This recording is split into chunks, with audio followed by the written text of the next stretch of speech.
దేవాలైనా ప్రార్థన దేవా ఈచుకుని ఏటువంటి వాడిని అనుకోవడం అనుకుంటుంది దేవాతను ఏ రీతిగా నాకు తండ్రి వారు ఇచ్చినటువంటి ప్రేమించిన దేవానికి స్థితులు స్తోత్రములు తండ్రి దేవాని కృతజ్ఞతలు ఆయన తండ్రి దేవా మరొక గుడ్డలను ప్రభుత్వ తండ్రి దేవా దుమ్ము దొరికినటువంటి వాడిని ప్రభుత్వ తండ్రి దేవా కేవలము నాయన నీకు అనుగ్రహం చెప్పిన ప్రభుత్వ తండ్రి దేవా ఈ రీతిగా నిలిచినటువంటి నా తండ్రి కృపాంతరం బట్టి నీకు వందనాలు స్తుతులు తండ్రి దేవా కృతజ్ఞతతో ప్రభుత్వ తండ్రి నాయన దేవా నాయన నీ పాదాలు పట్టుకోవడానికి నా తండ్రి మీరు ఇచ్చినటువంటి ఆధిక్యతను బట్టి నీకు వందనాలు చెల్లించుకుంటున్నాను ప్రభుత్వ తండ్రి దేవా నీకు వందనాలు స్తుతులు తండ్రి దేవా నాయన తండ్రి సహోదరుడు ప్రభు నాయన మీరు నాయన ఏక స్వరంలో ఏకాత్మతో ప్రభు తండ్రి దేవా నాయన తండ్రి మీతో కలిసి నా ప్రభు నాయన ఆరాధించలాగా స్తుతించలాగా నా ప్రభు దేవా తండ్రి నీ ప్రభు మాకు ఎంతో అవసరం ప్రభు తండ్రి దేవా మీరు మమ్మల్ని కనికరించమని ప్రభు తండ్రి దేవా నీ ఆత్మ సహాయం మాకు అందించమని ప్రభు తండ్రి దేవా సమస్త కరకు మహిమలు మీరు పొందుకోమని యేసయ్య పరిశుద్ధనాన్ని బట్టి అడిగి వేడుకుంటున్నాను తండ్రి దీనిలాగా మనందరం కలిసి మన ఆరాధన పాట పుస్తకం నుంచి 5వ నెంబర్ పాట పాడుకుందామండి. పేజీ నెంబర్ 185, పాట నెంబర్ 5, పేజీ నెంబర్ 185. కర్త నేను స్తుతించేద్దాం అనే పాటను అందరం కలిసి కృతజ్ఞతతో హృదయపూర్వకంగా దేవుని స్తుతించుకుందాం.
ప్రియులారా, మన ఆరాధన పాటల పుస్తకం నుంచి మరొక పాట పాడుకుందాం. పాట నెంబర్ 206, పేజీ నెంబర్ 282. పాట నెంబర్ 206, పేజీ నెంబర్ 282. కృతజ్ఞతతో మన దేవుని ఎదుట మనం మహిమపరుచుకుందాం.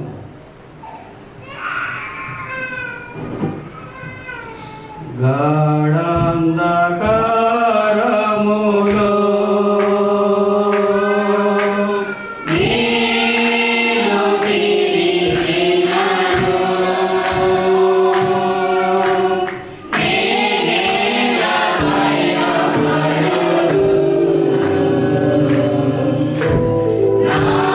No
జీవితమంతా నీ ప్రేమగాను.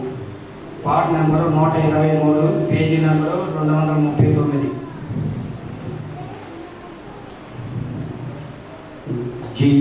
జీవితమంతా నీ ప్రేమగానం ప్రణతింతుమో యేసుదేవా,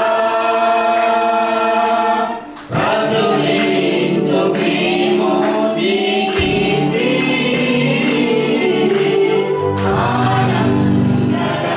ఆనందగానముతో సర్వ సమయములలో నీ స్తుతి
లేచి నిలబడి మరి ఒక పాటను పాడుకుందాం. పాట నెంబర్ 36, పేజీ నెంబర్ 198.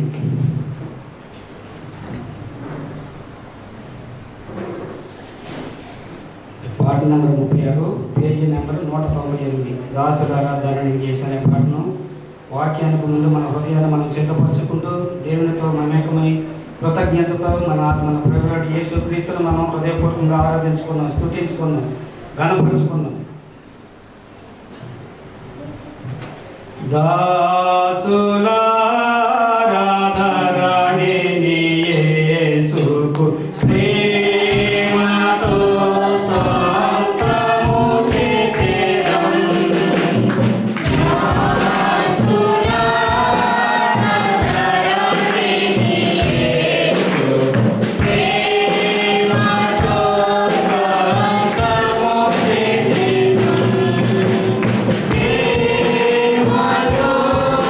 Yeah.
మనందరం కలిసి ప్రార్థనలో ఉన్నట్టయితే మన మధ్యన మన దైవజనులు జయరాజ్ స్వామి గారు వచ్చి దేవుని యొక్క వర్తమానాన్ని అందిస్తారు. అందరూ దయచేసి ప్రార్థనలో ఉందాం.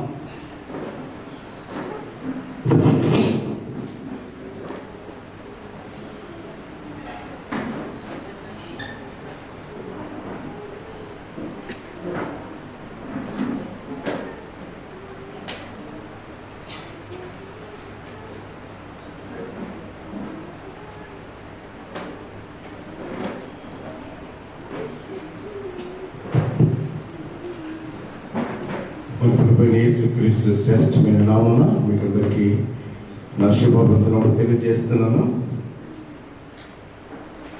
ప్రార్థన చేసుకుందాం.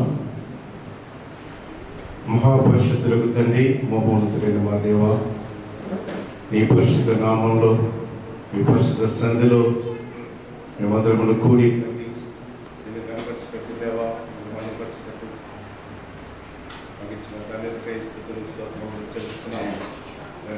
కాలంలో ప్రభా నేను ఆత్మతో సత్యముతో ఆరాధించుకోవడానికి, నేను కనపరచడానికి, నేను మేపరచడానికి ఇచ్చిన గొప్ప సమయాన్ని బట్టి స్తుతులు చెల్లిస్తున్నాము ప్రభా.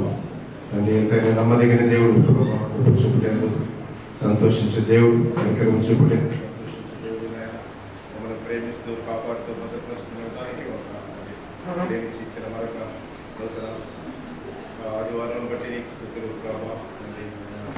గుడి వచ్చిన ప్రతి బిడ్డను మీరు దర్శించండి ప్రభా. ఇంకొక పాఠంలో మీరు సహాయం చేస్తారు. తిరిగి నీ వాక్యంలో ధ్యానిస్తున్నాగా నీ వాక్య కాంతులు మమ్మల్ని పరీక్షించుకోవడానికి సహాయం చేయండి ప్రభా. నీకు ఆయస్కరమైన, నీకు అయిష్టమైన ఉన్నవారు సరి చేసుకున్న వారుగా మమ్మల్ని చేయండి. నీ ఆత్మతో మమ్మల్ని నడిపించండి, నీ శక్తితో నింపండి. గుడి వచ్చిన ప్రతి బిడ్డతో మాట్లాడండి మళ్ళీ మీ సందు మాతో ఉంచండి. అయిపోయిన పాత్రను మన పరిస్థితిలో చట్టం మరుగుపరచు ప్రభా. నీ మాటలు మాటలు ప్రభా, ఈ శబ్దయంత్రం ద్వారా వినైన వారు కూడా సహాయం చేయమని ప్రార్థన చేస్తూ మహిమకంతా ప్రభావం మీకే చెల్లిస్తూ తండ్రి ఈ సమయం మీ చేతికి అప్పగించుకుంటూ అంధకార శక్తులను లయపరచుకొని మీ సన్ని మాతో వచ్చి మనం మహిమపరచుకోమని సమస్త ఘనత మహిమ నీకే ఆరోపిస్తూ యేసుక్రీస్తు వారి శ్రేష్టమైన నామంలో అడిగి వేడుకొంచున్నాము తండ్రి, ఆమేన్. ప్రియులారా, మనం చదువుకున్న వాక్య భాగము సమూయేలు గ్రంథము మొదటి గ్రంథము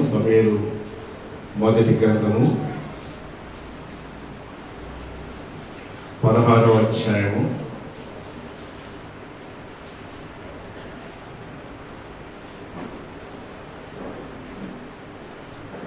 1 నుంచి 11 దాకా చదువుకున్నాము.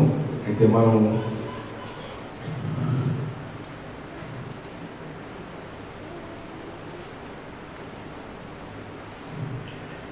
ఇక్కడ మనం చూసినట్టయితే 16వ అధ్యాయం 1 నుండి 13లో ఇక్కడ దేవుడు ప్రవక్త అయిన సమూయేలుకు ఒక పని పెట్టాడు. ఇశ్రాయేలు దేశమునకు రాజుగా ఒకరిని నియమించు, ఒకరిని అభిషేకించు అని చెప్పి మరి బెత్లెహేములో ఉన్న యెషయే అను వారి దగ్గరికి పంపించాడు. ఆయన కుమారులలో ఒకరిని ఇశ్రాయేలు దేశానికి రాజుగా నువ్వు అభిషేకించు, నువ్వు వెళ్ళు అని చెప్పి దేవుడు ఒక అపాయింట్మెంట్ ఇచ్చాడు సమూయేలు గారికి. ఆయన బయలుదేరి మరి వచ్చినప్పుడు ఇక్కడ 3వ వచనం చూడండి. 3వ వచనం, యెషయిని బయలుదేర్పణకు పిలువము, అప్పుడు నీవు చేయవలసిన దాన్ని నీకు తెలియజేతును, ఎవని పేరు నేను నీకు చెప్పుదును, అతనిని నీవు అభిషేకించవలసిన సెలవేగా చాలండి. కనుక దేవుడు మరి సమూయేలుకి ఇలా మాట చెప్పాడు, యెషయా దగ్గరికి వెళ్ళి బలి అర్పించి వారి కుమారుల్లో ఒకరిని ఇశ్రాయేలు దేశంలో ఒక రాజుగా నియమించు అని అన్నప్పుడు మరి సమూయేలు వచ్చి అక్కడ దేవుడు ఏం చెప్తున్నాడు, ఇక్కడ నీవు చేయవలసిన దాన్ని నీకు తెలియజేతును, ఎవని పేరు నేను నీకు చెప్పుదును, అతని నీవు అభిషేకించు. దేవుడు మనల్ని ఏర్పరచుకుంటాడు. మనుషులలో దేవుడు తన కొరకు, తన సేవ చేయడానికి, తనను గణపరచడానికి, తనను మహిమపరచడానికి అని ఏర్పరచుకుంటాడు. ప్రతి వంశంలోనూ ప్రతి జాతుల్లోనూ ఏర్పరచుకునే దేవుడు. కానీ ఇక్కడ దేవుడు చెప్తున్నాడు, అక్కడికి వెళ్ళిన తర్వాత ఎవరి పేరు నేను చెప్తానో వారిని నీవు అభిషేకించు. ఇంకా దేవుడు మన పట్ల ఉద్దేశం కలిగి ప్రతి ఒక్కరి పట్ల ఒక పర్పస్ కలిగి ఉన్నాడు. నీ పట్ల, నా పట్ల దేవుడు మనల్ని వాడుకోవడానికి ఇష్టపడుతున్నాడు. ఆయన రాజ్యంలో, ఆయన రాజ్య సేవలో మనల్ని పనిముట్లుగా. దేవదూతలకి దేవుడు ఈ పని పెట్టలేదండి. దేవదూతలకు వెళ్ళి దేవదూతలకు దేవుడు ఇలా చెప్పలేదు, మీరు సర్వ సృష్టికి వెళ్ళి సువార్తను ప్రకటించండి, నా నామమును ప్రకటించండి, దాని గురించి చెప్పండి అని దేవదూతలకు చెప్పలేదండి. దేవుడు మనుషులకు చెప్పాడు కదా. మార్కు సువార్త 16 మన 16-15 చదివితే, మీరు సర్వ సృష్టికి వెళ్ళి సువార్తను ప్రకటించండి. Go into the world and preach the gospel. ప్రపంచంలోకి వెళ్ళి సువార్త ప్రకటించడానికి ఎవరిని ఏర్పరచుకున్నారండి? మనుషులను ఏర్పరచు. అది ఎలాంటి మనుషులు ఆయన ఏర్పరచుకుంటాడు? ఈ లోకంలో మరి ఎన్నో కోట్ల మంది ఉన్నారు. దేవుని వాక్యం సెలవిస్తుంది, పిలువబడిన వారి కొందరే, వారిలో ఏర్పరచుకున్న వారి మరి కొందరే, చోజన్ పీపుల్ కొద్ది మందే ఉన్నారు. కానీ ఇక్కడ మరి యెషయా అనే ఆయన ఇంటికి ఆ సమయాన్ని పంపించి ఆయన కుమారులలో ఒకరిని మరి రాజుగా నియమించమని పంపించినప్పుడు దేవుడు ఇక్కడ ఆ సమయంకు మాట చెబుతున్నాడు. యెషయా ఇంటికి వెళ్ళి మరి ఎంతమంది కుమారులు ఉన్నారో సమయానికి తెలియదు, ఎవరిని అభిషేకించాలో తెలియదు. కనుక దేవుడు చెప్తున్నాడు, నువ్వు అక్కడ వెళ్ళిన తర్వాత నువ్వేమి కంగారు పడబాకు, ఎవరి పేరు నీకు చెప్తానో వాడిని నువ్వు అభిషేకించు. ఎవరి పేరు దేవుడు తెలుస్తుంది. మనం ఎలాంటి వారిని ఎలా జీవిస్తున్నామో, ఎలాగ మనం మన జీవితాల్లో దేవుని ఎదుట ఉన్నామో అని గ్రహిస్తున్నాడు. కనుక ఎవరి పేరు చెప్తారండి? ఆయనకి ఇష్టమైన వారి పేరే చెప్తాడు, ఆయనకి లోబడిన వారి పేరే చెప్తాడు, ఆయన మాట ప్రకారం జీవించే వారి పేరే చెప్తాడు. ఆయన సంఘంలో గడగడ వణిగే వాడిని. యెషయా గ్రంథం 66 2వ వచనం ఉంటుంది కదా, ఎవడు దీనుడై చదవని 62వ వచనము, ఎవడు దీనుడై నలిగిన హృదయము గలవాడై నా మాట విని వణుకుచుండును వాణ్ణి నేను చూస్తున్నాను. ఎవడు దీనుడై నలిగిన హృదయం గలవాడై నా మాట విని వణుకుచుండును. ఈ 4 ఉండేవాళ్ళని దేవుడు చూస్తే దీనత్వము కావాలి దేవుని ఎదుట, నలిగిన హృదయము, విరిగి నలిగి కావాలి కదా. దావీదు చెప్తాడు 55వ అధ్యాయంలో, విరిగి నలిగిన హృదయము దేవా నీవు అలక్ష్యము చేయవు. విరిగి నలిగిన హృదయము దేవుడు చూస్తూ ఉన్నాడు, దీనత్వములో చూస్తున్నాడు. వణకటము, దేవుని స్థితిలో వణుకుతున్నామా? ఏదైనా సమస్య వస్తే ఒక సమస్య అనుకోని ఒక సమస్య వస్తే వణికిపోతాం కదండి. దానివల్ల ఏమవుతుంది? నష్టం అవుతుంది, అంతే కదా. వీళ్ళు అక్రమాలు కట్టారంట, రెవెన్యూ వాళ్ళు వచ్చి చెక్ చేస్తున్నారు, సగం అక్రమం కట్టబడ్డారు, సగం పూర్తి చేస్తారంట అని నోటీస్ ఇచ్చారనుకోండి, ఎంత వణికిపోతారు. పోతే ఇల్లు పోతుంది, అంతే కదా. అలాగే ఏ సమస్య వచ్చినప్పుడు భయపడిపోతుంటాం, వణికిపోతుంటాం. కానీ దేవుని సన్నిధిలో, జీవగల దేవుని సన్నిధికి వచ్చినప్పుడు నా మాట అగ్ని వంటిది కాదని చెప్పిన దేవుని దగ్గరికి ఆయన ముందరంటే ఏం నడుస్తుందంటే అగ్ని నడుస్తుందంట. కీర్తన గ్రంథంలో ఉంటుంది, ఆయన ముందర అగ్ని నడుచుచున్నది. ఆయన ఎదురు ఎలా ఉండాలి? మనం వణుకుతూ ఉండాలి. ఇక్కడ ఎవరి పేరు చెప్తానో వెళ్ళవని అని పంపించినప్పుడు మరి సమయంలో బయలుదేరి వచ్చాడు, యెషయా దగ్గరికి వచ్చాడు. ఇక్కడ 6వ వచనం చదవండి. వారు వచ్చినప్పుడు అతడు ఏలియాబు నుంచి మొదటి కుమారుడు, యెషయాలో కుమారుడు మొదటి వాడు ఏలియాబుని చూచి, నిజముగా యెహోవా అభిషేకించువాడు ఆయన ఎదుట నిలిచి ఉన్నాడని అనుకొనెను. ఏలియాబును చూశాడు సమూయేలు గారు, ప్రవక్త అయిన సమూయేలు వచ్చి వారిని శుద్ధి చేసి బలి అర్పించి అందరినీ ఒక్కొక్కరిని పిలిపిస్తున్నారు. ఫస్ట్ అతను వచ్చాడు, ఏలియాబు వచ్చాడు. చూడటానికి మంచి ఎత్తడిగా, మంచి పర్సనాలిటీ, మంచి ఫిజిక్ ఉంది, చక్కని వాడుగా ఉన్నాడు. అన్నీ చూశాడు. సమూయేలు అనుకున్నాడు ఇతనే రాజు అవుతాడు, రాజుకి సరిపోయిన లక్షణాలన్నీ ఇక్కడ ఉన్నాయి, రాజు ఇలాగే ఉండాలి అని ఇతన్ని దేవుడు ఎన్నుకున్నాడని మనసులో అనుకున్నాడు. కానీ ఇక్కడ అంటున్నాడు, అయితే యెహోవా సమూయేలుతో ఇలా సెలవిచ్చెను, అతని రూపమును అతని ఎత్తును లక్ష్య పెట్టకము. మనుషులు లక్ష్య పెట్టి వాటిని యెహోవా లక్ష్య పెట్టడు. నేను అతని త్రోసివేసి ఉన్నాను. మనుషులు పైరూపమును లక్ష్య పెట్టుదురు, కానీ యెహోవా హృదయమును లక్ష్య పెట్టు. దేవుడు పైరూపమును లక్ష్య పెట్టేవాడు కాబట్టి సమూయేలు అనుకున్నాడు, బాగా ఎత్తుకున్నాడు, చక్కగా ఉన్నాడు, అన్ని రకాలుగా 6 feet ఉన్నాడు, 6 అడుగులు ఉన్నాడు, మంచి బాడీ, బాబు చక్కగా చూడడానికి అందంగా ఉన్నాడు, మంచి లోకం, మంచి కలర్ ఉన్నాడు, రంగు ఉన్నాడు, అన్నీ చూశాడు. సమూయేలు ప్రవక్తే, కానీ అతను కూడా తప్పుగా ఆలోచన చేస్తున్నాడు, తప్పుగా అనుకున్నాడు. దేవుని చిత్తం కాదు అని అనుకున్నది. కానీ ఇక్కడ అంటున్నాడు, యెహోవా అన్నాడు, మనుషులు పైరూపమును లక్ష్య పెట్టుదురు, కానీ యెహోవా హృదయమును లక్ష్య పెట్టు.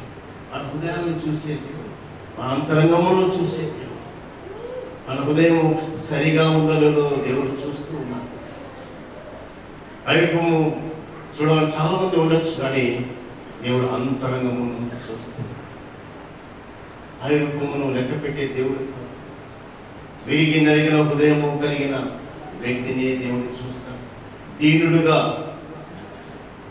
నలిగిన హృదయం కలిగినవాడుగా, దేవుని మాటను విని వణుకుతూ ఉండేవాడినే అని చూస్తాడు, లక్ష్య పెడతాడు. తన హృదయమును పరిశీలించి దేవుడు ఆయన పేరు. కనుక మనం ఇక్కడ చూసినట్టయితే ఆయన హృదయమును మాత్రమే లక్ష్య పెట్టే దేవుడుగా ఉంటాడు. రెండో వాడిని చూసినట్టయితే ఇక్కడ 8వ వచనంలో యెషయి అబీనాదాబును పిలిచి సమూయేలు ఎదుటికి అతన్ని పిలుపగా అతడు యెహోవా ఇతనిని కోరుకొనలేదని. రెండవ కుమారుడు మరి అబీనాదాబు వచ్చాడు, అతన్ని కూడా కోరుకోలేదు. అతను కూడా బాగానే ఉన్నాడు, కానీ సమూయేలు అనుకున్నాడు ఇతనే అని. కానీ అలాగా 7 కుమారుడు, 3వ కుమారుడు 9వ వచ్చినప్పుడు యెషయి షమ్మాను పిలువగా అతడు యెహోవా ఇతనిని కోరుకోలేదని అడిగాడు. అలాగా 7 కుమారులు యెషయి దగ్గర ఉన్న కుమారులు వచ్చారు. 7 చూశాడు. దేవుడు చెప్పాడు సమూయేలుతో, నేను కోరుకోలేదు. నీ దృష్టికి బాగానే ఉండొచ్చు, కానీ వారి హృదయం నా దృష్టికి సరిగా లేదు. కనుక 7 పరీక్షించి వారిని కోరుకోకుండా పక్కన పెట్టేసిన తులసి వేసినప్పుడు మరి ఇక్కడ అంటున్నాడు 11వ వచనంలో, నీ కుమారులందరూ ఇక్కడ ఉన్నారా అని యెషయిని అడుగగా అతడు, ఇంకను కడసారి వాడు ఉన్నాడు, అయితే వాడు గొర్రెలను కాయించాడని చెప్పాను. అందుకు సమూయేలు, నీవు వాడిని పిలువరంపించుము, అతని ఇక్కడికి వచ్చే వరకు మనం కూర్చుందామని యెషయితో చెప్పగా అతడు వాడిని పిలువరంపించి లోపలికి తోడుకొని వచ్చాను. అతడు ఎర్రని వాడును, చక్కని నేత్రం వాడును, చూచుటకు సుందరమైన వాడినే ఉండను. అతడు రాగానే, నేను కోరుకున్నవాడు ఇతడే, నీవు లేచి వాడిని అభిషేకించమని యెహోవా సెలవీయగా. చూసినా దేవుని యొక్క ఉద్దేశం, దేవుని యొక్క తలంపు ఎలా ఉన్నది, సమూయేలు యొక్క తలంపు ఎలా ఉన్నది, దేవుని యొక్క తలంపు చూడండి. 7 ఇతనే అనుకుంటూ ఉన్నాడు, కానీ సమూయేలు దేవుడు ఏర్పాటు చేసిన వ్యక్తి ఉన్నాడు. 8వ వాడు ఇంట్లో కనిష్ఠుడు. అతను ఇక్కడ అందరి పేరు ఇచ్చాడు, ఇక్కడ పేరు మనకు తెలుసు, కానీ దావీదని ఇక్కడ రాయబడింది. ఏమన్నా రాయబడిందైనా, అతడు చక్కని వాడు, ఎర్రని వాడును, చక్కని నేత్రం గలవాడును, చూచుటకు సుందరమైన వాడిని ఉండను. అతడు రాగానే, నేను కోరుకున్నవాడు, దేవుడు కోరుకున్నవాడు దావీదు. ఆయన హృదయం దేవునికి ఇష్టమైంది. ఆయన బాల్యకాలం నుంచి ఆయన దేవునికి ఇష్టంగా జీవించాడు. మనం ఇక్కడ చూసినట్టయితే 18వ వచనం చూడండి. 19వ వచనంలో ఇక్కడ సౌలు రాజు గారు మరి ఈ యెషయా కుమారుడు తీసుకురమ్మని చెప్పినప్పుడు ఒక అతను వచ్చి ఇలాగ చెప్తున్నాడు, చిత్తగించుము, బెత్లెహేమీయుడైన యెషయా యొక్క కుమారులలో ఒకరిని చూచితిని, అతడు చమత్కారముగా వైపగలడు, అతడు బహుశూరుడును, యుద్ధశాలియు, మాట నేర్పరియు, రూపస్ని ఉన్నాడు, మరియు యెహోవానికి తోడుగా ఉన్నాడు. ఎన్ని క్యారెక్టరిస్టిక్స్ ఉన్నాయి చూడండి దావీదులో. చివరి ఏముందండి? యెహోవా అతనికి తోడుగా, గాడ్ వాజ్ విత్ హిమ్. దేవుడు ఆయనతో ఉన్నాడు. అన్నీ ఉన్నాయి, కానీ దేవుడు తోడు లేకపోతే మన జీవితాల్లో మనం ఫెయిల్ అయిపోతాం. అన్నీ ఉండి దేవునికి దూరంగా ఉన్నప్పుడు మనం ఫెయిల్ అయిపోతాం. కానీ ఇక్కడ ఇంకో ఎంత ఎన్ని లక్షణాలు నుంచి ఎన్ని తలాంతులు ఉన్నాయి. అతడు చమత్కారంగా వాయింపగలడు, అతడు బహుశూరుడు, యుద్ధశాలియు, మాట నేర్పరియు, రూపస్యుడు. అందరు అన్నల కంటే అందంగా ఉన్నాడేమో దేవుడు. అందమైన వారిని, అందమైన మనస్సు గల వారిని ఏర్పరచుకుంటాడేమో. ఒకవేళ అలా రాయబడలేదు, కానీ దేవుడు అందమైన మనస్సు, దేవునికి ఇష్టమైన హృదయము ఉన్నప్పుడు, పెరిగి నలిగిన హృదయము ఉన్నప్పుడు ఆయన చూస్తాడు కదా. మన 2వ దినవృత్తాంతం 16:9 చదవండి.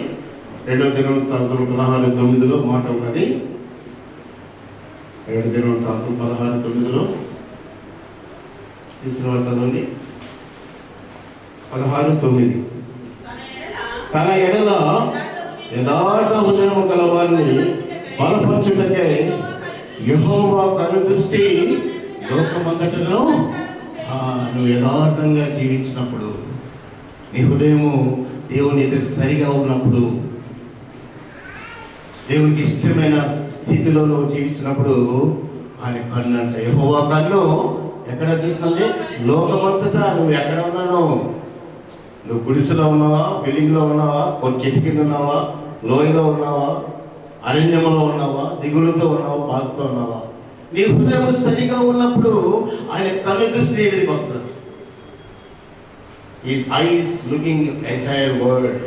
ఒక్కసారి ఆయన చూస్తారు. ఆయన చూస్తే ఆయన దేవుడే కదా. లోకాన్ని ఒక్కసారి అలా చూస్తే అందరూ కనబడతారు. మీకు ఆయన బయట వారు కనబడతారు, లోపల హృదయాలు కూడా కనబడతాయి. కనుక తన యథార్థ హృదయం కల వారిని బలపరచుటకే యెహోవా కనుదృష్టి లోకమందంతటా సంచారం చేసి. నిన్ను నన్ను కన్ను చూస్తుంది. ఎవరు నా ఎదుట యథార్థంగా జీవిస్తారు, ఎవరు నమ్మకంగా జీవిస్తున్నారు, ఎవరు నా సందులో వణుకుతున్నారు, నేనంటే భయపడుతున్నారు, నా వాక్యానికి భయపడుతున్నారు, అలాంటివన్నీ అని చూస్తున్నారు. దృష్టి ఇచ్చే దేవుడు. ఇక్కడ యెషయా కుమారుని నిర్బంధంలో మరి దేవుడు చూడగలిగిన కన్ను ఎవరి మీదంటే దావీదుని చూస్తాడు. తన యథార్థ హృదయంతో, శుద్ధ హృదయంతో దేవుని ఆరాధిస్తుంది. చిన్న బాలు నుండి అతడు దేవుణ్ణి కనపరుస్తున్నాడు. యుద్ధశూరుడుగా ఉన్నాడు. మనకి చూసినట్టయితే మళ్ళా 16వ అధ్యాయం వెళ్దాము. సమయాలు 16వ అధ్యాయం. అక్కడ కూడా మనకి కొన్ని మాటలు దావీదు గురించి మనం చూస్తాం. చూడండి 16వ అధ్యాయంలో 16వ అధ్యాయం చూసినప్పుడు 17 చూద్దాం. 17లో చెప్తానండి.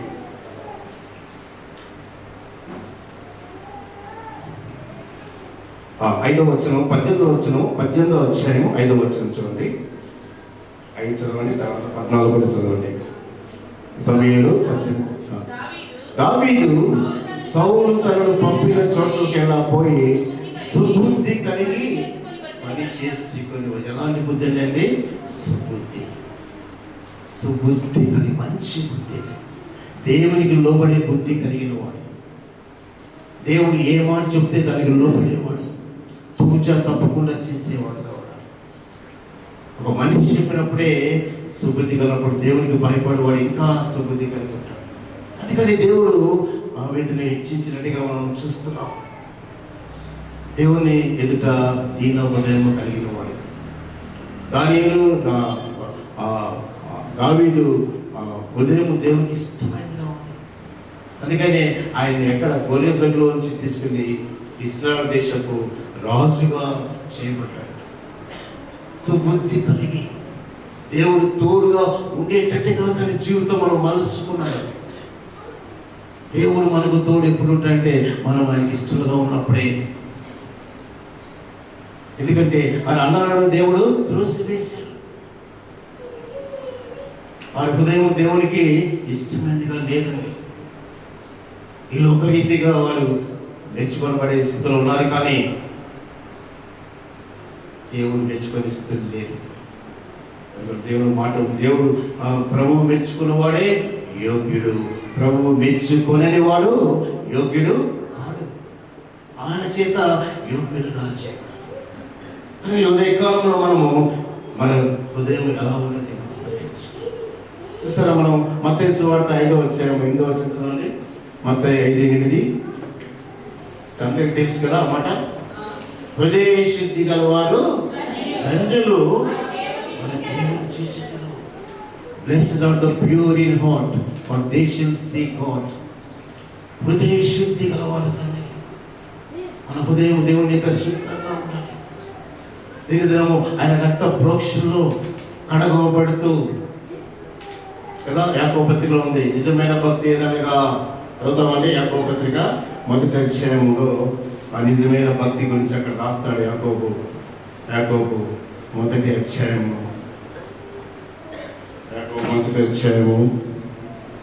20వ వచనం చూడండి. 27.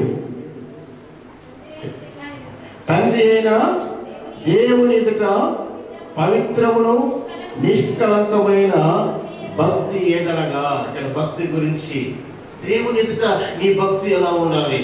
మనం చేసే భక్తి కాదు, దేవుడు కోరే భక్తి మనం చూడాలి. దేవుని మందిరానికి వస్తున్నాం, దేవుని పని చేస్తున్నాం, ఏదో పంచాయలు సేవలు వాడబడుతున్నాం, సరే భక్తిగా ఉండొచ్చు, కానీ దేవుడు ఇక్కడ ఏం కోరుతున్నాడు చూడండి. తండ్రి అయిన దేవుని ఎదుట పవిత్రమును నిష్కళంకమైన భక్తి ఏదనగా దిక్కులేని పిల్లలను విధవరాళ్లను వారి ఇబ్బందిలో పరామర్శించుటయు, ఇహలోక మాలిన్యము తనకు అంటకుండా తను తాను కాపాడుకోవాలి. ఇహలోక మాలిన్యము, ఈ లోక మాలిన్యము, లోక సంబంధమే, లోక సంబంధ ఆచారం, లోక సంబంధ మాటలు, లోక సంబంధమైన పాపము, ఇహలోక మాలిన్యం అన్నమాట. హృదయానికి అంటుతూ ఉంటుంది. అప్పుడు దేవుని మన హృదయం సరిగా ఉండదు, దేవుడు మనకు తోడుగా ఉండలేడు కదా. మన దేవుడు ఎలాంటి వాడంటే పాపని ప్రేమిస్తున్నాడు, కానీ పాపములో ప్రేమించే దేవుడు కాదు. నువ్వు పాపంలో ఉన్నట్టయితే నేను ప్రేమించలేనైనా చాలా కష్టము. పాపం వాడి విడుదల పొందిన వ్యక్తిని దేవుడు ప్రేమించడానికి ఇష్టపడతాడు. ఆయన దగ్గరకు వచ్చే వారిని ఆయన త్రోసివేసే దేవుడిగా ఉన్నాడు, త్రోసివేయని దేవుడిగా ఉన్నాడు, త్రోసివేసే దేవుడు కాదు. కనుక ఇక్కడ చూసినట్లయితే ఇహలోక మాలిన్యము దానికి అంటకుండా దావీదులో శుద్ధ హృదయం కలిగిన వాడిగా ఉండటం వల్ల దేవుడు అతనికి తోడుగా ఉండి అతన్ని ఎంత వృద్ధిలోకి తీసుకొచ్చాడు. చూసినట్టు మనం ఇక్కడ మొదటి సమయంలో 16వ అధ్యాయంలో మళ్ళీ చూస్తే 16వ అధ్యాయంలో అక్కడ దావీదును మళ్ళీ హింసించబడటానికి చూడండి. ఇక్కడ ఇశ్రాయేలు దేశం మీదకి ఒక గాతు వాడిన గొల్యాతు పెద్ద 6 మూరల జారెడు ఎత్తుగల వ్యక్తి సవాలు చేస్తున్నా వచ్చి ఫిలిస్తీన్లో వచ్చాడు. నన్ను గెలిస్తే మేమందరం లోపడతాము,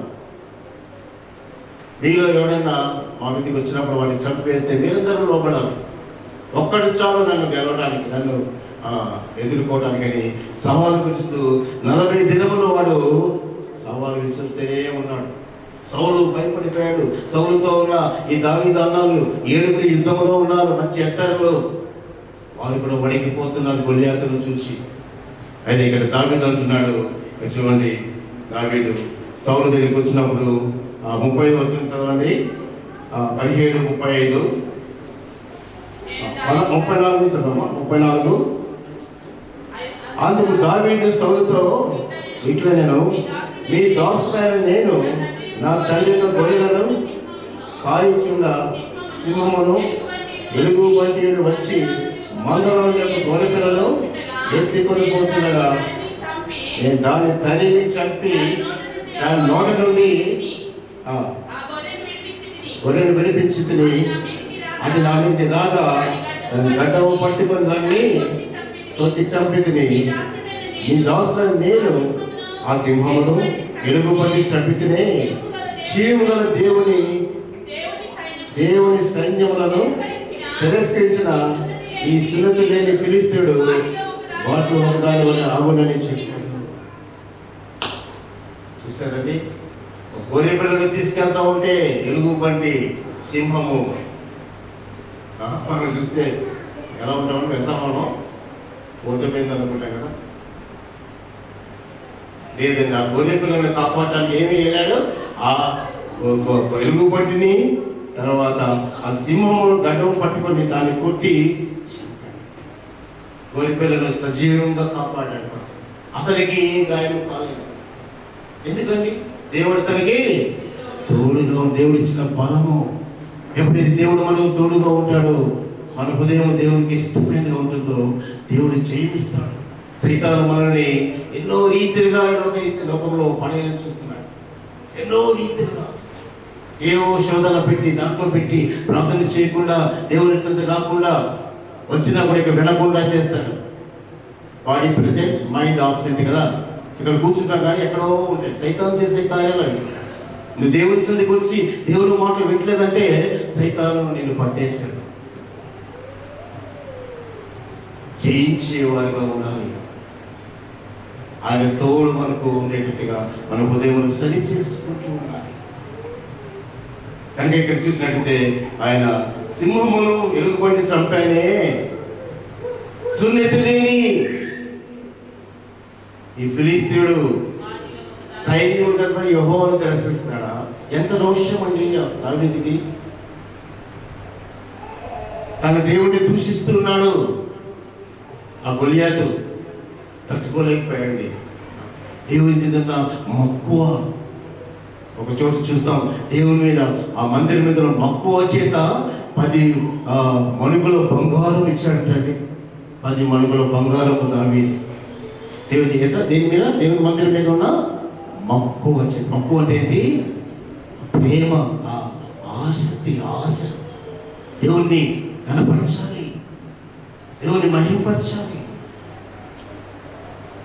కనుక దావీదు ఆ ఫిలిస్తీయుని దగ్గరికి వచ్చినప్పుడు ఏ ఆయుధం లేకపోయినా సౌలు ఎన్నో ఇచ్చాడు కానీ ఏమీ అతనికి సరిపడలేదు. కనుక 50 వచనం చదవండి. 50 వచనంలో దావీదు ఫిలిస్తీయుని కంటే బలాఢ్యుడై. హౌ ఇస్ దిస్ పాసిబుల్ అంటే ఎలాగ సాధ్యమది? చిన్న బాలుడు. ఆ గొలియాతు చూస్తే 6 జానులు అంటే 9 అడుగులు అంట. మొత్తం 6 3 జానులు అంటే 9 feet. ఎవరు కూడా మన 9 అడుగుల వారిని చూడకూడదు. ఎక్కడ ఉన్నారేమో కానీ ప్రపంచంలో సామాన్యంగా 6 అడుగులు ఉన్నారంటేనే ఎంత ఎత్తువాలా అనుకుంటాం. ఎత్తున్నారు కదా. 9 అడుగులు ఆజానుబాహుడుగా ఉన్నాడు. అని ఖడ్గం పట్టుకొని బల్యం పట్టుకొని వస్తూ ఉంటే దావీదు చిన్న బాలుడిగా అలాగా కర్ర పట్టుకొని వస్తున్నాడు. అయితే దేవుని శక్తి, దేవుని ఆత్మ తల్లి కదా. మనం చూసాం సమయంలో దావీదును అభిషేకించగానే యెహోవా ఆత్మ అతని మీదికి వచ్చేనో చదివాం కదా. అక్కడ 16 వచ్చాము. అతని మీదికి వచ్చింది. ఎప్పుడైతే అభిషేకించబడ్డాడో, దేవుడు అభిషేకించుకున్నాడు, దేవుడు ఎన్నుకున్నప్పుడు అనే శక్తి నిలవస్తుంది. జకర్యా 4:4లో కూడా చూస్తాం కదా. తన బలము చేతను తన శక్తి చేత కాక తన ఆత్మ చేతనే ఇది జరుగునని యెహోవా సెలవిచ్చున్నాడు. చదవండి జకర్యా 4:4 చదవండి. ఇస్తారా? 4:4 చదవండి. 4:4 కానీ ఇది నా శక్తి చేతను బలము చేతను కాక జకర్యా. కనుక ఆయన ఆత్మచేతనే మనం కూడా దేవుని ఆత్మచేత నింపబడినప్పుడే రోమా పత్రికలు మనం చూస్తాం. శక్తి చేతనను బలము చేతనను కాక నా ఆత్మ చేతనే ఇది జరుగునని సైన్యములకు అధిపతికి యెహోవా సెలవిచ్చిన. ఆత్మ చేతనే. ఎప్పుడైతే దావీదు అభిషేకించబడ్డాడో యెహోవా ఆత్మ అతని మీదకి వచ్చింది. దేవుని ఆత్మ కలిగిన వారు సమస్తమును గ్రహిస్తారు, శక్తి పొందుకుంటారు. కనుక యేసుక్రీస్తు వారు పుట్టినప్పుడు కూడా ఆయన ఆత్మయంలో బలం పొందాడట. కనుక మనం కూడా ఆత్మలో బలం పొందాలంటే ఆయన సన్నిధిని ఎక్కువగా కోరుకోవాలి. ఆ సన్నిధిలో భయపడుతూ ఆయన యథార్థంగా సేవించేవారు. అప్పుడు ఆయన ఆత్మ ఎంత పనిచేసినప్పుడు శక్తివంతులుగా అవుతాం. గులియాతు సాతానుడు మన మీదకి వచ్చిన కనుక మనం ఇక్కడ చూసినట్టయితే దావీదు ఫిలిష్తీయుని కంటే బలాఢ్యుడై ఖడ్గములైతే వడిసెలతోనూ రాతితోనూ ఆ ఫిలిష్తీయుని కొట్టి ఎంత జయం వచ్చించున్నారో. సౌలుతో తన దావీదు అన్నలు భయపడి వణికిపోతున్నారు, సైనికులతో వణికిపోతున్నారు. ఆ సమయంలో దావీదు దేవుని ముందుగా పెట్టుకొని బయలుదేరాడు. ఆ వడిసరాలు కాదు కానీ దేవుని శక్తి, దేవుడు దాంతో ఉన్నాడు, తోడుగా ఉన్నాడు. కనుక దేవుడు తోడుకున్న వ్యక్తితో సైతాన్ని ఏమీ చేయలేడు. ఎలాంటి 10 మంది కాల గొలియాతు రాని 1000 మంది రాని దేవుడు అతని శక్తి చేత నింపి జయిస్తాడు. కానీ ఇక్కడ దావీదు ఫిలిష్తీయుల కంటే బలాఢ్యుడైపోయాడు. ఎంత శక్తివంతుడండి దావీదు! ఎలా తన జీవితము దేవుని ఎదుట ముందుకు వెళ్తా ఉంది. అలాగే నేను వచ్చినప్పుడు ఇక్కడ దేవుడు చూస్తారా 5వ వచనం చదవండి. 18:5 మనం చదువుకున్నాము. దావీదు సౌలు తనను పంపిన చోట్లకెల్లా పోయి సుబుద్ధి కలిగి పని చేసుకొని వచ్చింది కనుక సౌలు యోధుల మీద అతన్ని నియమించను. జనులందరి దృష్టికి, సౌలు సేవల దృష్టికి దావీదు అనుకూలుడై ఉండెను. ప్రమోషన్ అందరి ఎదుట. ఎప్పుడైతే నువ్వు దేవుని కలిగి జీవిస్తావో, దేవుని మీదే ఆధారపడతావో, నువ్వు అందరి ఎలా కృప దయ పొందుతావు. చూసారు ఇక్కడ జనులందరి దృష్టికి, సౌలు సేవల దృష్టికి దావీదు అనుకూలుడై ఉండెను. అందరికీ నువ్వు నచ్చుతావు, అందరూ నిన్ను ఇష్టపడతారు. దేవుడు అలాగా ఇష్టపడేట్టు చేస్తాడు. చూసారా దావీదు అంచలంచలుగా ఎదుగుతూ 11వ వచనం చదవండి. 11వ వచనము. కాబట్టి సౌలు అతని తన ఎదుట ఉండలేక సహస్రాధిపతిగా చేసిన. సహస్రాధిపతి అంటే 1000 మందికి అధికారి. సహస్రాధిపతి అంటే 1000 మందికి 1000 మంది సైనికులకు దావీదు లీడర్ అయిపోయాడు. ఎక్కడ గొర్రెదొడ్లో ఉన్న వ్యక్తిని దేవుడు ఎలా అంచలంచలుగా అభిషేకించుకుంటూ జయించుకుంటూ గొలియాతుని చంపినందుకు పెద్దలందరూ సౌలుకు 10,000 10,000 దావీదుకి అని వారి పాట పాడినప్పుడు ఆ స్త్రీ 7వ వచనం 18 సౌలు 1000 కొలది దావీదు 10,000 కొలది హతము చేసి ఎంత పాడారంట పాట. దావీదు దేవుడు ఎంత హెచ్చించుకుంటూ వచ్చాడు. నేను obey to God, God will uplift you. దేవుడు నిన్ను లోబడినప్పుడు, తగ్గించుకున్నప్పుడు అని హెచ్చించే దేవుడు.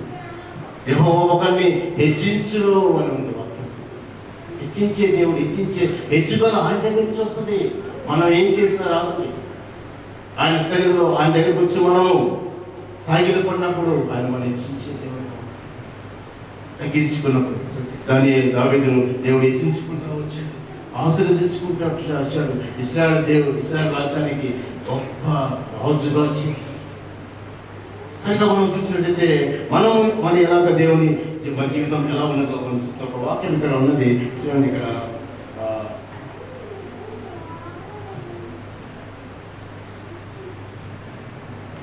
ఒక మాట చూడండి. ఇక్కడ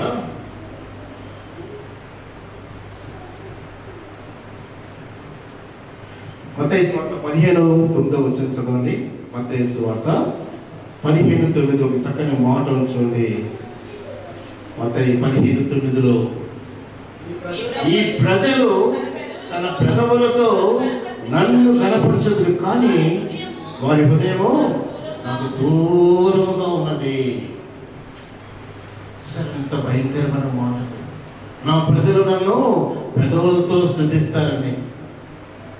చక్కగా పాటలు పాడతాం, చక్కగా ప్రార్థన చేస్తాం, దేవుని సన్నిధికి వస్తాం. కానీ హృదయం ఎలా ఉందంటే దూరంగా ఉందంటే హౌ ఇట్ ఈస్ పాసిబుల్ అని వారికి ఏం పేరు పెట్టేసిస్తా బైబిల్లో వేషధారులు అంటున్నారు. వేషధారులు పైకి కనపడే వారే, కానీ తిమోతికి రాస్తూ అంటాడు పౌలు, పైకి భక్తి గలవారే వాళ్ళు శక్తి లేని వారు. అవును, ఆవలిస్తున్న అబ్బాయి నేను ఆవలించాను అందరూ పెద్ద. కనుక తన ప్రజలు ఆయన ప్రజలే, కానీ వాళ్ళు పెదవులతో దేవుని ఆరాధిస్తున్నారు, కానీ వారి హృదయం దూరంగా ఉన్నది. మన హృదయం ఎలా ఉన్నది? దేవుని సమీపంగా ఉంటున్నాం. దావీదు వలె యథార్థ హృదయం కలిగి హృదయ శుద్ధి కలిగిన వారిగా చూసారు. అప్పుడు ఎబ్రీ పత్రికలో పౌలు రాస్తారు చూడ మాట. ఎబ్రీ పత్రికలో చక్కని మాటలు చూడండి. ఎబ్రీ పత్రిక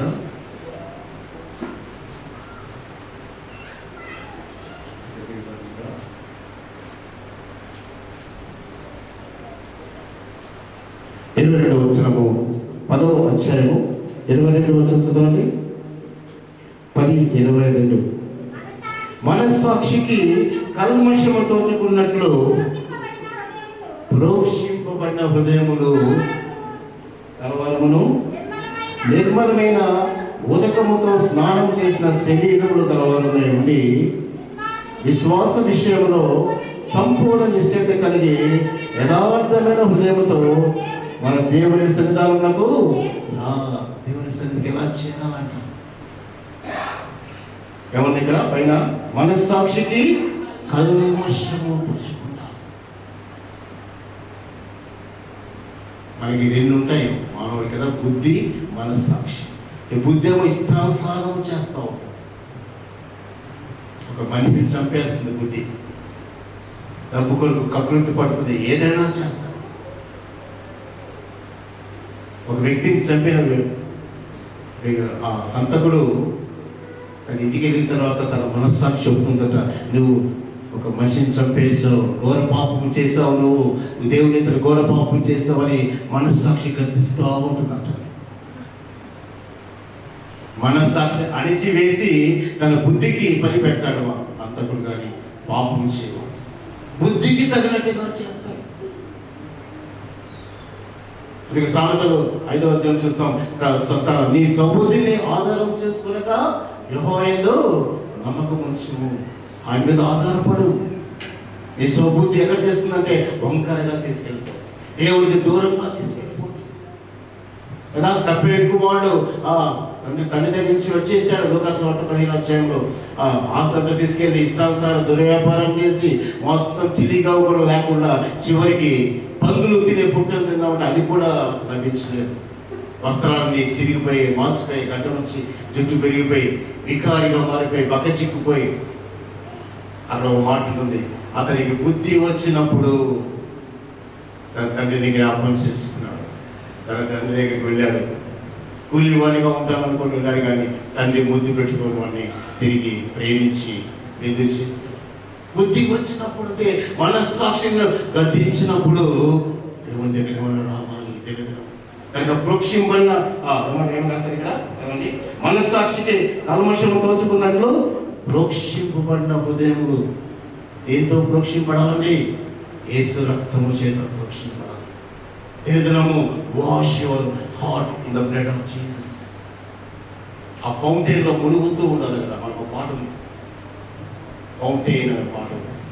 there is power in Jesus in బ్లడ్లో శక్తి ఉందన్న పాట ఉంది ఇంగ్లీష్. కనుక మనం ఏం చేయాలంట? ప్రోక్షింపబడిన హృదయములు కలవాలమును నిర్మలమైన ఉదక స్నానం అంటే దేవుని వాక్యం చేత స్నానం చేయాలి. దేవుని వాక్యము నీటితో ఉదక స్నానంతో కూర్చబడుతుంది.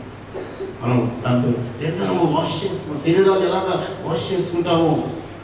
దినదినము ఆత్మకు కల్మషము, ఏదో ఒక మాల్యము అంటకుండా దావీదు ఎలాగా తన జీవితం అంతా సుబుద్ధి కలిగి జీవించాడు.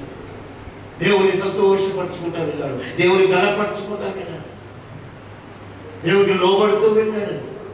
అది కూడా దావీదుని గొర్రెల దొడ్లో పశువులు గొర్రెలు కాస్తున్న వాడిని తీసుకెళ్ళి కింగ్ ఆఫ్ ఇజ్రాయెల్ చేశాడు. మైటీ కింగ్గా చేశాడు. దావీదు టెర్రర్. వేరే దేశాల అందరూ అమ్మ దావీదు వస్తున్నాడంటే వణికిపోతారండి. ఈనాడు ఇజ్రాయెల్ దేశం కూడా, ఇజ్రాయెల్ దేశం అంటే వణికిపోతున్నారు. చుట్టూ ముస్లిం కంట్రీస్ అన్ని యుద్ధం చేసి తీసేయాలనుకున్నారండి. ఇజ్రాయెల్ దేశంలో దేవుడు ఎన్నుకున్న ప్రజల వారు యూదులు దేవోక్తులు మొదట యూదుల పరము చేయబడ్డాయి. వారికి దేవుడు ఆధిక్యత ఇచ్చాడు. కనుక ఇజ్రాయెల్ దేశం చాలా చిన్నది. హైదరాబాద్లో సగం కూడా ఉండదు అక్కడ దేశం. 90 లక్షల మంది ఒక కోటి కూడా లేదు జనాభా. యూట్యూబ్లో పెట్టారు ఎందుకు తోపు, ఇజ్రాయెల్ ఎందుకు తోపు అయిందని న్యూస్లో చెప్తుంటే ఎన్ని పాయింట్స్ చెప్పుకుంటూ వచ్చి అమ్మాయి చెప్తా అమ్మాయి ఇంకా చెప్పాలంటే 2 గంటల పడుతుందని కూడా కంక్లూడ్ చేస్తుంది. అని ఎలక్ట్రానిక్స్, ఫ్యాన్స్, కంప్యూటర్స్, ఏమి యుద్ధమే, విమానాలు అన్నీ వారే కనిపెట్టారు. యేసు ప్రభు కూడా యూత్ డైరెక్షన్ మొదటి లైన్లో చెప్పుకుంటూ వచ్చారు. దేవుడు ఏర్పరచుకున్న జనము, దావీదు దేవుడి చేత ఏర్పరచుకున్న సేవకుడు, అభిషేకించబడినవాడు. ఎందుకంటే ఆయన హృదయం దేవుడికి ఇష్టంగా ఉన్నది. దేవుడు నిన్ను నన్ను అభిషేకించుకోవాలంటే, ఏర్పరచుకోవాలంటే నీ హృదయం ఆయన ఎదుట సరిగా ఉండాలి. పేతురు అన్నాడు గాడి వాడితో, అయ్యా నీలాగా పరిశుద్ధాత్మ మాకు నాకు ఇవన్నీ డబ్బులు ఇస్తున్నాడు పేతురు. పేతురు అన్నాడు నీ హృదయం దేవుడి ఎదుట సరిగా లేదు, నువ్వు ఘోర దుస్తత్వంలో నువ్వు మారు మనసు పొందని చెప్పాను. కానీ దేవుని ఎదుట మనం సరిగా లేనప్పుడు మనం ఏం చేసినా అన్ని వ్యర్థమే. దేవుని మందిరం వెళ్ళినప్పుడు నీ ప్రవర్తనగా చూసుకో. దేవుని మందిరానికి వస్తున్నాం, మనము ఎవరి దగ్గరికి వస్తున్నాం? అగ్ని దగ్గరికి వస్తున్నాము. ఆయన దహించు అగ్ని ఉన్నాడు. సొదొమ గొమొర్రా మీద అగ్ని గంధకములు కురిసాయండి. లక్షల జనం మాడిపోయారు. ఎందుకంటే వారి అవిధేయతను బట్టి, వారి హృదయం దేవునికి ఇష్టంగా లేకపోవడం బట్టి. హిస్టరీ జరిగింది, కావాలంటే చూడండి. వెళ్ళినప్పుడు అక్కడ ఇంకా ఆవలంలాగా ఉందంట, ఆ అగ్ని గంధకాల ఆవము, దాని మీద అగ్గిపుడంతో అలా గీస్తే మండుతుందండి ఇంకా ఆ పొడి. నోహు కాలంలో ప్రపంచమంతా జల ప్రళయంతో మునిగిపోయిందండి. దేవుని ఉగ్రత వచ్చిందంటే ఎవరు ఆగలేదండి. అయితే నోహు నీతిపరుడును, దేవుని కృప పొందిన వాడుగా ఉన్నాడు కనుక ఆయన కుటుంబము రక్షింపబడినట్టుగా చూస్తున్నాం. నోహు యొక్క దేవునికి లోబడే జీవితాన్ని బట్టి మన మానవులు మన వృద్ధిలోకి వచ్చారు. నోహు కూడా అవినీతిపరుడుగా ఉంటే ఆ కుటుంబం నశించిపోతే మనం ఉండేవారు కాదు. ఇక్కడ ఆదాము నుంచి నోహు దాకా ఉన్న వారందరూ చనిపోయారు, నోహు కుటుంబం తప్ప. జలప్రళయం గుర్తుపెట్టుకోండి. నోహు ద్వారా నోహుకు నీతి చదివితే 6వ అధ్యాయం చూసుకుంటే వస్తే అక్కడ ఆయన యొక్క భక్తి జీవితము, దేవునికి లోబడే జీవితంలో మానవాళిని తెగి కాపాడాడు. ఆ కుటుంబం ద్వారా మరి షేము, హాము, యాపెతు 3 కుమారుల ద్వారా మళ్ళీ ఆ 3 కోడళ్ళు, వారి ద్వారా మన సంతానం బిడ్డలు మనము లోపం ఇచ్చాం. ఇప్పుడు అగ్నికి మళ్ళా కాల్చుకుందని చెప్పి మనం చూస్తాం. ఇక్కడ పేతురు రాసిన పత్రికలో ఒక మాట చూస్తున్నాం. పేతురు రాసిన 2 పేతురు 3వ అధ్యాయం 2 పేతురు 3వ అధ్యాయం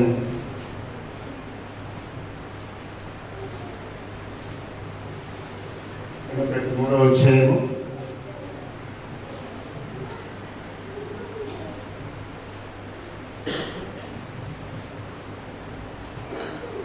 10వ వచనం చదవండి. అయితే ప్రభు దినము దొంగ వచ్చినట్టు వచ్చును, ఆ దినమున ఆకాశములు మహాధ్వనితో గతించిపోవును, పంచభూతములు వికటమైన వేటలతో లయమైపోవును, భూమి మీద కూర్చోబెట్టి కాలిపోవును. అది జరగబోతుంది. ఇది జరగబోతుంది. ఇది ప్రవచనము, దేవుడిచ్చిన ప్రవచన పేతుల ద్వారా. భూమి మీద పిచ్చమన్నీ కాలిపోతాయంట. అలాగనే ఆకాశములో కొని లయమైపోయినట్టు, పంచభూతములు మహావేదతో కడిగిపోయినట్టు దేవుని దినపు రాకడ కొరకు కనిపెట్టచ్చు, దాన్ని అపేక్షించచ్చు. మీరు పరిశుద్ధమైన ప్రవర్తనతోనూ భక్తితోనూ ఎంతో జాగ్రత్త గలవారే ఉండాలి. Is coming is very soon. భక్తులు ఎంతో మంది చెప్తున్నారు, సూచనలు జరుగుతున్నాయి. జనం ఇది జనము, రాజ్యం ఇది రాజ్యము, తెగుళ్ళు, భూకంపాలు, సముద్ర ఘోషలు, సునామీలు, అన్యులు అక్రమంలో విస్తరించే తప్ప ప్రేమ చల్లారిపోతున్నది. పగలు క్రైస్తవులు అని పడటం లేదు.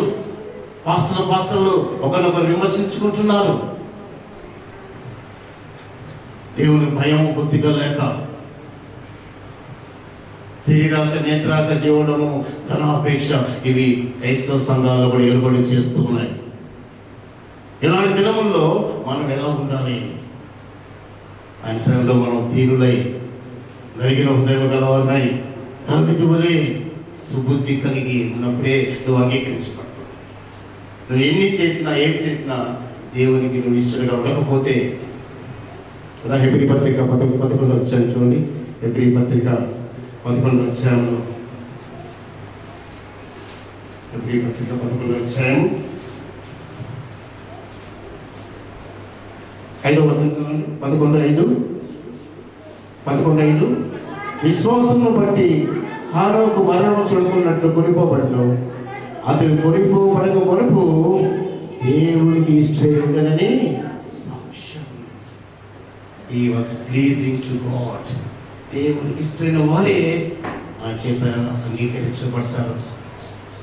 హృదయం అనే జీవితం దేవుని ఎదుట సరిగా ఉన్నప్పుడే దావీదు హెచ్చించబడినట్టు మనం కూడా హెచ్చుదల ఎందుకు రావట్లేదండి, దీవెన ఎందుకు రావట్లేదండి? నాకు దేవునికి లోబడుతున్నావా?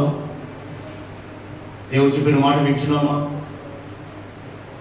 యేసుప్రభువు చెప్పారు 5:24 యోహాను సువార్తలో, నా మాట విని నన్ను పంపిన వాని యందు విశ్వాసం ఉంచేవాడు జీవం గలవాడు, అతడు తీర్పులోనికి రాక మరణంలోని జీవంలోనికి దాటి ఉన్నాడని నిశ్చయంగా మీతో చెబుతున్నాను.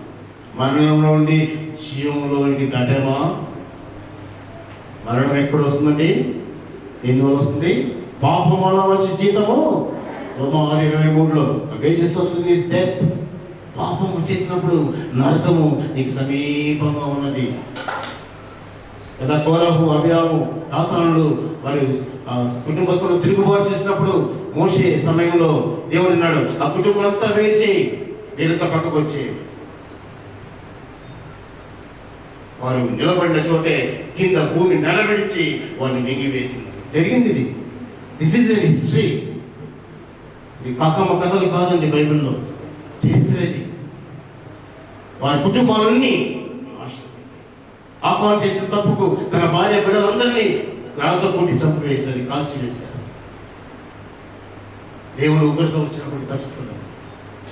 కనుక మనం ఆయన సందులో ఏమన్నా ఇక్కడ మనం పేతురు రాసిన పత్రికలో మనం మాట చూస్తాం చూడండి. 5వ వచనము 5వ అధ్యాయం 5వ వచనము 1 పేతురు 5:5 మీరందరూ ఎదుటి వారి ఏళ్ళ దీన మనస్సున్న వస్త్రం ధరించుకొని మిమ్మల్ని అలంకరించుకొని దేవుడు అహంకారం ఎదిరించి దీనులకు కృప అనుగ్రహించు. ఏమలంకరించుకోవాలని? దీన మనస్సు అనే వస్త్రము. ఏ వస్త్రం వేసుకున్నా దీన వస్త్రము లేకుంటే ఉట్టివారు. దీన వస్త్రము నీ మాటలలో తీసుకోవాలి, నీ ప్రవర్తననే. వాడు పుట్టుకతోనే వాడు ఎలాంటి వాడో తెలిసిపోతాడు కదా. కానీ ఇక్కడ చూస్తున్నాడు, దేంతో అలంకరించుకోవాలి? మనం దీన వస్త్రంతో అలంకరించుకోవాలి. ఆలోచనము, దేవుడు తగిన సమయం ముందు మిమ్మల్ని హెచ్చించినట్లు ఆయన బలిష్టమైన చేతి కింద దీన మనస్సుకులై ఉండు. నేను ఎప్పుడో ఒకసారి హెచ్చిస్తాడు దేవుడు. గొర్రెదొడ్లో ఉన్న దావీదును ఎందుకు హెచ్చించాడంటే ఆయన అణిగి ఉన్నాడు, దీనుడిగా ఉన్నాడు, తగ్గించుకొని ఉన్నాడు, దేవుడు భయపడ్డాడు, వణికాడు. గొర్రెలు కాసుకుంటా కూడా నన్ను ఎవరు చూడదని ఇష్టానుసారం ఏం చేయదు. అక్కడ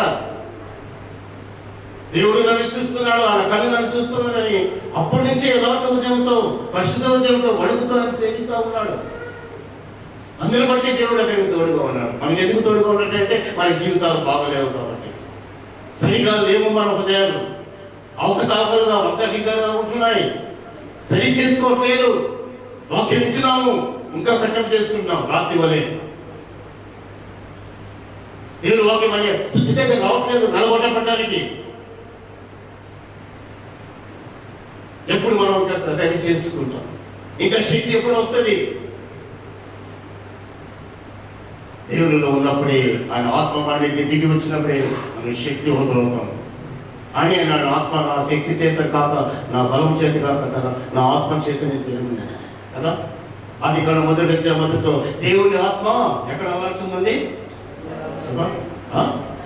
జలముల మీద అల్లాడుతుందంటే జలం మీద అల్లాడు కాదు, అది సృష్టిని అంతా అలా చేస్తూ ఉన్నాడు. దేవుని ఆత్మ చేత సృష్టిని ఎలా చేయాలి, సూర్యచంద్ర నక్షత్రాలు ఎలా ఉండాలి, భూమి ఎలా ఉండాలి, భూమిలో ఏమేమి ఉండాలి, తర్వాత మనుషులు చేయాలి, మనుషులుగా జీవిస్తారు, అన్ని ఆయన దూరదిస్తూ చాలా ఆత్మ చేత అక్కడ ఆయన అన్ని అబ్జర్వ్ చేస్తూ ప్లాన్ వేస్తున్నాడంటే ప్రణాళిక. ఈ పట్ల కూడా ప్రణాళిక కలిగి ఉన్నాడు, ప్రతి ఒక్కరి పట్ల ప్రణాళిక కలిగి ఉన్నాడు. మనం we are not waste on this earth. వేస్ట్గా లేవండి. ఆయనకి లోపడకపోతే వేస్టే మన జీవితం. లోపడలోని ప్రజల వైపు ఆయన దినమెల్లా చేతులు చాపుతున్నాడు, నా దగ్గరికి వస్తావా, నా దగ్గరికి వస్తావా, ఇంకా ఉంది ప్రభా, ఇంకా ఉంది ప్రభా, సంపాదించుకోవాలి. దేవునికి వ్యతిరేకమైన పనులు మనం చేస్తున్నామా? మన జీవితాలు సరి చేస్తున్న ఉదయకాలం కదా. భయముతో కలిగి ఉన్నాము, భయముతో భక్తితో ఆనందిద్దాం. అప్పుడు సంఘము నాటికి వృద్ధిలోకి వస్తుంది. సమరయ స్త్రీ వెళ్ళి సువార్త పఠించినప్పుడు ఊరంతా సమరయ పట్టణం అంతా కదిలి వచ్చేసింది. ఈయన నిజమైన లోకరక్షకుడిని ఒప్పుకునేటట్టుగా చేసింది. భయంకరమైన స్త్రీ ఆమె, సమరయ స్త్రీ. మన జీవితాలు కూడా సరిచేసి ఉదయకాలంలో దావీదు వలె మనం తగ్గించుకుందాం, ఆయన ఎదుట దీనులుగా ఉందాం. మనకి దేవుడి ఇప్పుడు చిన్న ప్రార్థన చేసుకుందాం. వాక్యమైన ప్రియులారా, దేవుని ఎదుట మన హృదయం ఎలా ఉన్నదో సరి చేసుకుందాం. దావీదు హృదయం యథార్థమైనదిగా ఉందని మనం చూస్తున్నాం. దేవుడు ఆయన సుబుద్ధి కలిగి జీవించాడు, దేవుడికి వడికాడు, భయపడ్డాడు, ప్రతి విషయంలో దేవుడిని భయపరిచాడు. అందుకు బట్టి దేవుడు ఆయన ఉన్నత స్థితిలోకి తీసుకొచ్చాడు. కనుక మన జీవితాలు సరి చేసుకున్నాం. ప్రభు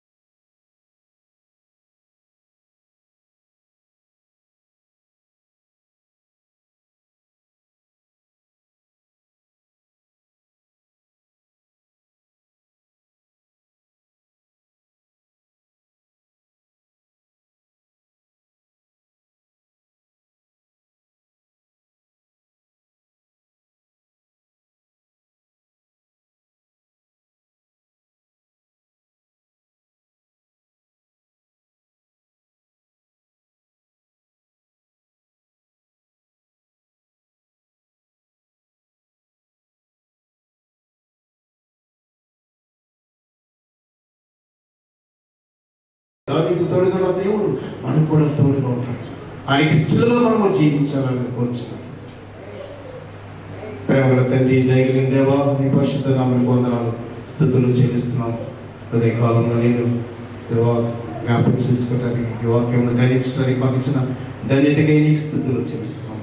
దావీదుని ఎలాగో మీరు గొర్రెల దొడ్లో చెత్త దీవించుకుంటూ వచ్చినట్టు తన జీవితం నీకు ఎంత ఇష్టమైనదిగా, హృదయానుసారుడిగా నిన్ను మహింపరచేవాడు, నిన్ను కనపరిచి నీకు ఇష్టడుగా జీవించినట్టుగా చూస్తున్నాం.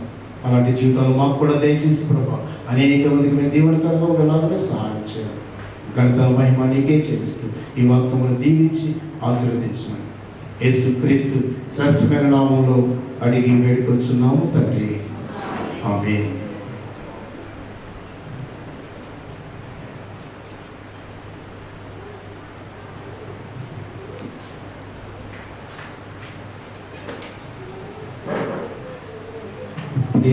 మనమందరం లేచి నిలబడి పాట పాడుతున్న దేవునికి మన కానుకలను మనం సమర్పించుకుందాం.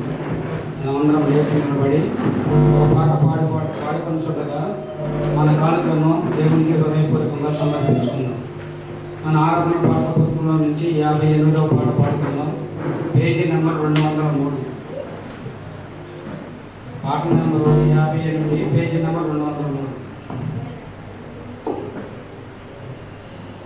ప్రభు యేసు నా రక్షక, నా సదుకనులు నాకు చిరకాలమునే నిన్ను చూడా. ప్రభు యేసు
భాస్కర్ గారు కొన్ని ముఖ్యమైన ప్రకటనలు చేస్తారు.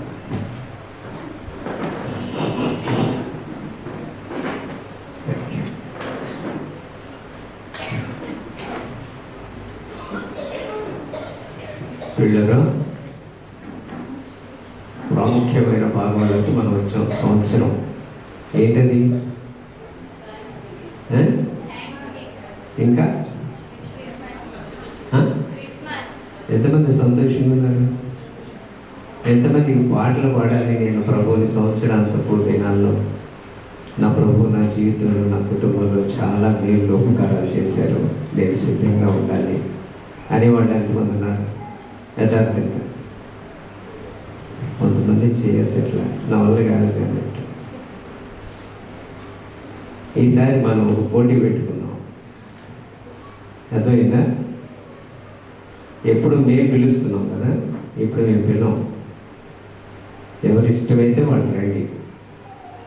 ఖచ్చితంగా టైం పాటించాలి. ఏ టైం అయితే ఆ టైం. మీకు అనుకూలమైన టైమే చెప్పండి, పర్వాలేదు, ఓకేనా? మీకు అనుకూలమైన టైం, ఎందుకంటే మీకు పనులు ఉంటే అర్థం చేసుకోగలం. మన సహోదరులు మన చక్కగా మాకు ఇక్కడేదో ఒక రూమ్ ఏర్పాటు చేశారు కాబట్టి మేమైనా సేవకులు ఎవరైనా పరిచయం చేయడానికి వస్తే ఉండటానికి మేము ఇక్కడ ఉంటాం, అర్థమైందా? అలాగని చెప్పేసి మాకు అర్ధరాత్రి కుదురుద్ది, అర్ధరాత్రులు వస్తామంటే కాదు. మీరు పర్ఫెక్ట్గా మీరు ప్లాన్ చేసుకోండి, పర్ఫెక్ట్గా టైం టు టైం మీరు మెయింటైన్ చేసుకోగలం అంటే మీరు చక్కగా సంతోషంగా ప్రభువుని ఆరాధించడానికి సిద్ధంగా ఉండండి.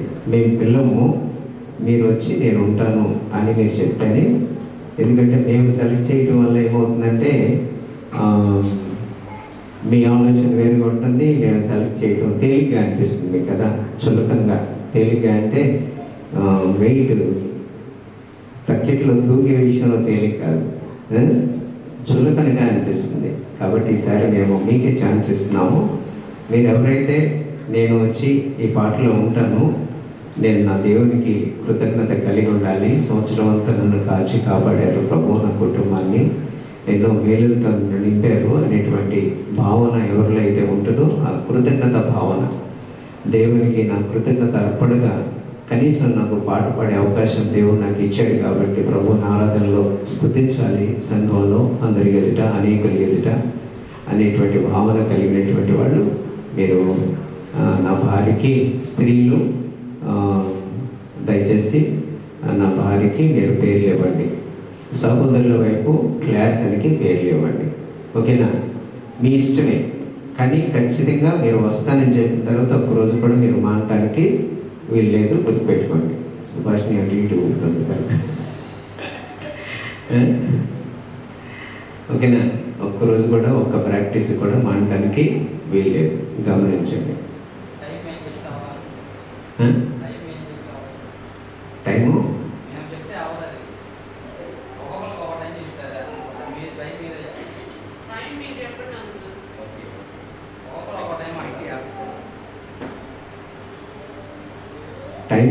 టైం కేటాయిస్తాం. అసలు ఉంటాననుకున్న వాళ్ళు ఎవరో తెలిస్తే అప్పుడు టైం కేటాయిస్తాం, ఓకే? నేను ఉంటాను, నేను ప్రభుని ఆరాధించాలి, దేవుడు నా పట్ల ఎన్ని మేళ్ళు ఉపకారాలు చేశాడు కాబట్టి నేను కృతజ్ఞతగా స్తుతించకుండా ఉండలేను అని ఆలోచించేవాళ్ళు దయచేసి క్లాసానికి నేమ్స్ ఇవ్వండి. తరువాత మన ప్రతి ఆదివారము ఆరాధన ఉదయం 8:30 గంటలకు కోయర్ టీం పాటలు పాడేటువంటి బృందం ఇప్పుడు కూడా 8 గంటలకల్లా ఇక్కడ ఉండాలి, అది గుర్తుపెట్టుకోండి. ఈరోజు చాలామంది ఈరోజు టీం అంతా ఇంచుమించుగా టైం వచ్చారు, నాకంటే ముందు వచ్చారు, చాలా సంతోషం వేస్తుంది, సిగ్గుపడ్డాను నేను. అఫ్కోర్స్ మీలో చాలామందికి ఆ భావన ఉండదులే, రాదు కూడా అది. ఎన్ని సంవత్సరాలు గడిచినా నా పక్క వాళ్ళని చూసి సిగ్గుపడే ఆ భావన రాదు కొంతమందికి, మరి ఎందుకనో పాపం అర్థం కాదు, తెలియక లేకపోతే తెలిసి కూడా అంతే ఏమైతే అనుకుంటారో తెలియదు. కానీ నేనైతే వాళ్ళని చూసినప్పుడు సిగ్గుపడి వాళ్ళకి క్షమాపణ అడిగాను, నేను క్షమాపణ అడిగాను. నాకు అలవాటు అది, ఏ చిన్న మిస్టేక్ నా వల్ల జరిగినా క్షమించమని అడగటం నాకు అది అలవాటు నా హృదయంలో. లేకపోతే చాలా ఆందోళన ఉంటుంది. ఓకే, తర్వాత ప్రతి బుధవారము శనివారము సాయంకాలం 7:30 గంటలకి